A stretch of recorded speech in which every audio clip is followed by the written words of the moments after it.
Fall me once എന്ന thriller സീരീസിന്റെ 4ാമത്തെ എപ്പിസോഡിന്റെ second പാർട്ടിലേക്ക് പോകാം. കഴിഞ്ഞ പാർട്ടിൽ ടോമി ഡാർക്കിന്റെ ഭാര്യയിൽ നിന്ന് മായയ്ക്ക് ഒരു കോൾ വരുന്നു.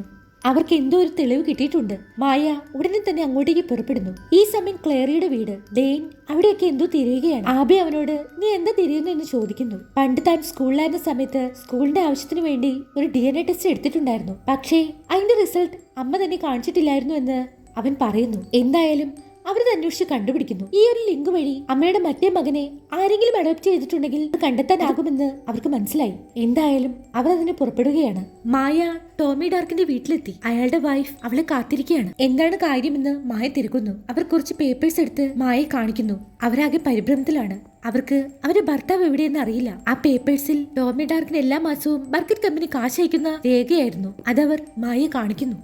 മായ അന്ന് വന്ന് പറഞ്ഞതുകൊണ്ട് അവർ അയാളുടെ രേഖകളെല്ലാം പരിശോധിച്ച് നോക്കിയതാണ്. അതിൽ നിന്നാണ് അവർക്ക് ഇതെല്ലാം കിട്ടിയത്. എന്താണ് ഇതെല്ലാം എന്ന് അവർ മായയോട് ചോദിക്കുന്നു. ടോമി ഡാർക്ക് എന്തോ ആവശ്യത്തിന് ബർക്കറ്റ് കമ്പനിയുടെ കയ്യിൽ നിന്ന് കൈക്കൂലി വാങ്ങുകയായിരുന്നുവെന്ന് മായ പറയുന്നു. പക്ഷെ അതെന്താണെന്ന് അവർക്കറിയില്ല. ബർക്കറ്റ് കമ്പനിക്ക് വേണ്ടിയാണ് തന്റെ ഭർത്താവ് ജോലി ചെയ്തുകൊണ്ടിരുന്നത്. പക്ഷേ ഇതെല്ലാം എന്തിനാണെന്ന് അവർക്ക് മനസ്സിലാവുന്നില്ല.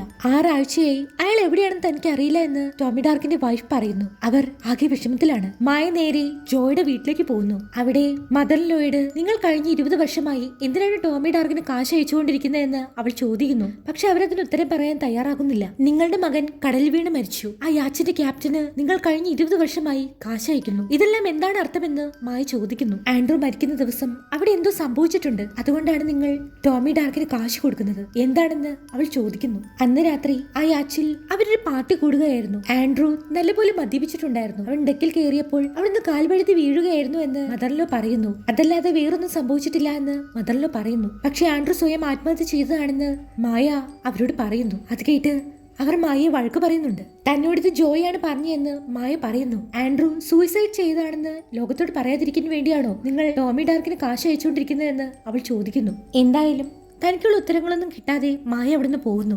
മായ അവിടുന്ന് നേരെ പോയത് ആ ഗെയിമിംഗ് ക്ലബിലേക്കാണ്. അവിടെ താഴെ ഒരു റൂമിലാണ് കോറിയുടെ താവളം. അവൾ അവിടെ എത്തി അവനെ കാണുന്നു. ടോമി ഡാർക്കിന്റെ ഭാര്യ അയാൾ മിസ്സിംഗ് ആണെന്ന് പോലീസ് കംപ്ലൈന്റ് കൊടുത്തിട്ടുണ്ടെന്ന് അവൾ പറയുന്നു. പക്ഷേ അയാൾ ഒരു ഹോളിഡേക്ക് പോയതായിട്ടാണ് പറഞ്ഞിരിക്കുന്നത്. അതുകൊണ്ട് തന്നെ പോലീസ് വലിയ കാര്യമായ അന്വേഷണം നടത്തിയിട്ടില്ല. എന്തായാലും കോറിയും മായയും ടോമി ഡാർക്കിനെ അന്വേഷിച്ച് കണ്ടെത്താൻ തീരുമാനിച്ചു. ഈ സമയം ആ കോച്ചിന്റെ പുറകെ പോയ സാമി അവിടെ ബോധം കെട്ട് കിടക്കുകയാണല്ലോ. അയാളെ ആരും കണ്ടിട്ടില്ല. ബോധം വന്നപ്പോൾ അയാൾ ഫോൺ എടുത്ത് മാർട്ടിയെ വിളിക്കുന്നു. തനിക്ക് തീരെ വയ്യെന്നും തന്നെ വന്ന് കൊണ്ടുപോകാനും അയാൾ പറയുന്നു.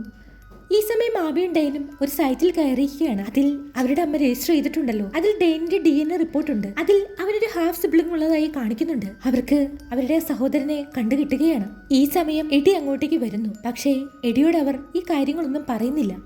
അടുത്ത സീൻ മായയെ എബിയും ഡെയിനും വിളിച്ചു വരുത്തിയിരിക്കുകയാണ്. അവളോട് അവർ തങ്ങൾക്ക് ഒരു സിബ്ലിംഗ് ഉണ്ടോ എന്ന് ചോദിക്കുന്നു. ഞങ്ങൾ അമ്മയുടെ എക്സ് ബോയ് ഫ്രണ്ടിനെ കണ്ടിരുന്നു. പക്ഷെ അയാൾക്ക് അങ്ങനെ ഒരു കുട്ടി ഉള്ളതായിട്ട് അറിയില്ല. ഇനി ആ കുട്ടി തന്നെ അഡോപ്ഷന് കൊടുത്തതുകൊണ്ട് അമ്മയുടെ ദേഷ്യം മൂത്ത് അമ്മയെ ട്രാക്ക് ഡൗൺ ചെയ്ത് കൊന്നതായിരിക്കുമോ എന്ന് അവർ ചോദിക്കുന്നു. പക്ഷെ മായ അതിനൊന്നും ഉത്തരം പറയുന്നില്ല. നമുക്ക് നിങ്ങളുടെ അച്ഛനോട് കൂടെ ഇരുന്ന് സംസാരിക്കാം എന്ന് അവൾ പറയുന്നു. പക്ഷേ അവർ അതിന് സമ്മതിക്കുന്നില്ല. അച്ഛനിപ്പോൾ നല്ല മൂഡിലല്ല. എന്തായാലും അച്ഛൻ ഇതൊന്നും അറിയണ്ടെന്ന് അവർ പറയുന്നു.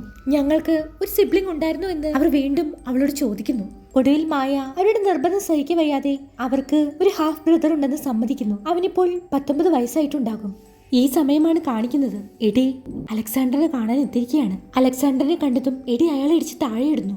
അതേസമയം സാമിയും മാട്ടിയും കാറിൽ പോവുകയാണ്. എഡി അവർക്ക് കൊടുത്ത സ്റ്റേറ്റ്മെന്റ് തെറ്റാണെന്ന് മാട്ടി സാമിയോട് പറയുന്നു. ജോ കൊല്ലപ്പെടുന്ന രാത്രി എഡി ജിമ്മിലായിരുന്നു എന്നാണ് പറഞ്ഞിരുന്നത്. പക്ഷേ അയാൾ ഒരു സ്ത്രീയുടെ കൂടെ ഒരു കാറിൽ പോകുന്ന ഫോട്ടോ അവർക്ക് കിട്ടിയിട്ടുണ്ട്. അങ്ങനെയെങ്കിൽ എന്തിനായിരിക്കും എഡി കള്ളം പറഞ്ഞത്? രാത്രി മായ ലില്ലി ഉറക്കുന്നു. അവൾ മുറി പൂട്ടി താഴെ ഇറങ്ങുകയാണ്. ഈ സമയം അവളുടെ കാറിനടുത്ത് ആരും നിൽക്കുന്നതായി കാണിക്കുന്നു. അയാൾ ആ കാറിൽ കൊണ്ടുവന്ന് എന്തോ ഒന്ന് ഫിറ്റ് ചെയ്യുന്നു. ഈ സമയം കാറിന്റെ അലാം അടിക്കുന്നുണ്ട്. അവൾ സംശയത്തോടെ പുറത്തു വരുന്നു. അവൾ ആ അലാം ഓഫ് ചെയ്ത് അകത്തേക്ക് പോകുന്നു. പക്ഷെ ഈ സമയം അവിടെ ആരാണ് നിൽക്കുന്നതെന്ന് കാണിക്കുന്നുണ്ട്. അത് ഷെയ്നാണ്. ഈ ഒരു സീനോടെ ഫോൾ മീ വൺസിന്റെ 4ാമത്തെ എപ്പിസോഡ് ഇവിടെ അവസാനിക്കുകയാണ്. അടുത്ത എപ്പിസോഡുമായി നമുക്ക് വീണ്ടും കാണാം. ബൈ.